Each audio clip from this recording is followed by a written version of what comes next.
notre première ici sur le stand Mazda. C'est la 4e génération de la MX-5.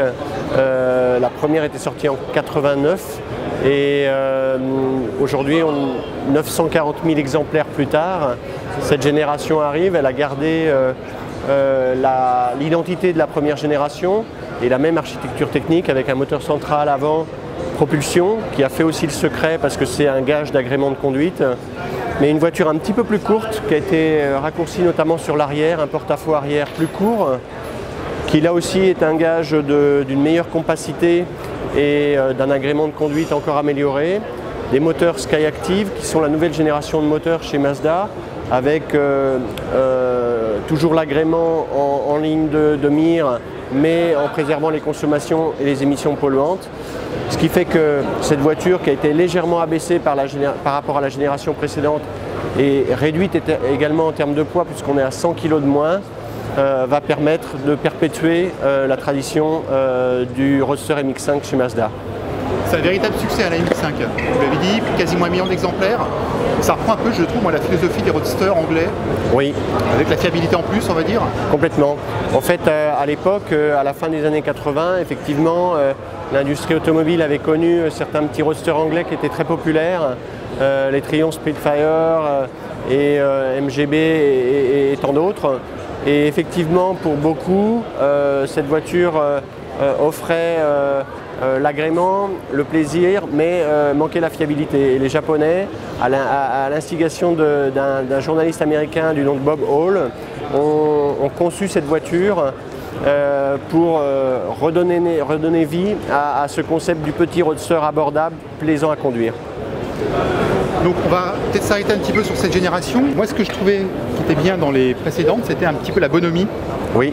Des formes très très rondes, et là on revient avec des formes peut-être un peu plus agressives. Oui. On voit notamment au niveau des optiques. Oui. C'est quoi? C'est le style Kodo, mais est-ce que... Oui. Moi je trouve qu'elle perd un petit peu. Au début, quand j'ai vu les premières images, oui. j'ai bien aimé. Oui. Et en fait, 2-3 jours après, je me suis dit, mais la MX-5, c'est une bonhomie, c'est rond. Ouais. Et là, elle gagne en agressivité, ce qu'elle perd un petit peu en bonhomie. Ouais.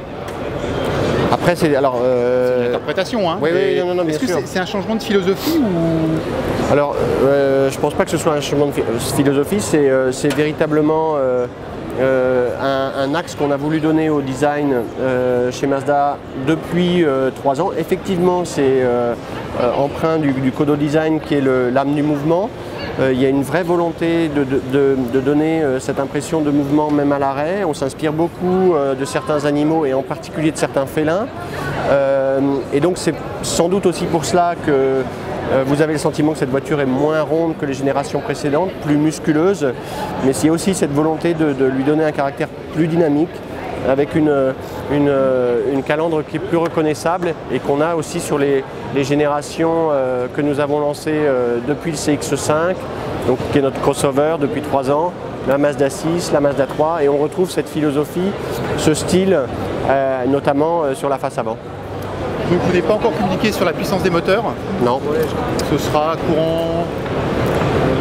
On va le faire très prochainement, vraisemblablement. On a effectivement annoncé sur ce salon deux cylindrés, un moteur 1500 et un moteur 2 litres essence.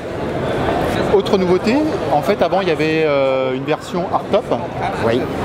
Et cabriolet capot de souple, maintenant il n'y a plus que capot de souple. Alors pour l'instant, c'est pareil, ça c'est une grande tendance chez les cabriolets. Alors là la voiture est présentée effectivement en capot de souple, mais il n'est absolument pas exclu qu'une version avec un toit rétractable soit commercialisée à l'avenir.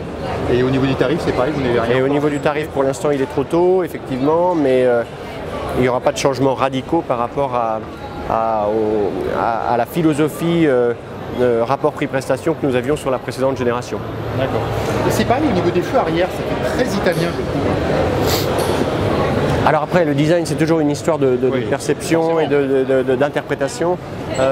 Certains vont dire italien, d'autres vont dire qu'il y a un petit clin d'œil à des voitures anglaises récemment lancées. C'est vrai, j'y avais pas pensé. Voilà, donc on parlait de la voiture anglaise, hein. Je parlais des roadsters anglais. Voilà. Donc ma foi, après chacun fait sa propre interprétation. Ce qui importe, c'est que la voiture ait une identité et qu'elle soit Mazda. Et je pense que de ce point de vue-là, c'est réussi. Donc c'est vraiment la suite logique Oui. de la voiture apparue en 89. Oui, complètement. Il y avait cette volonté de l'installer complètement dans la période actuelle, évidemment, avec ce design Kodo qui est spécifique maintenant à tous les modèles Mazda.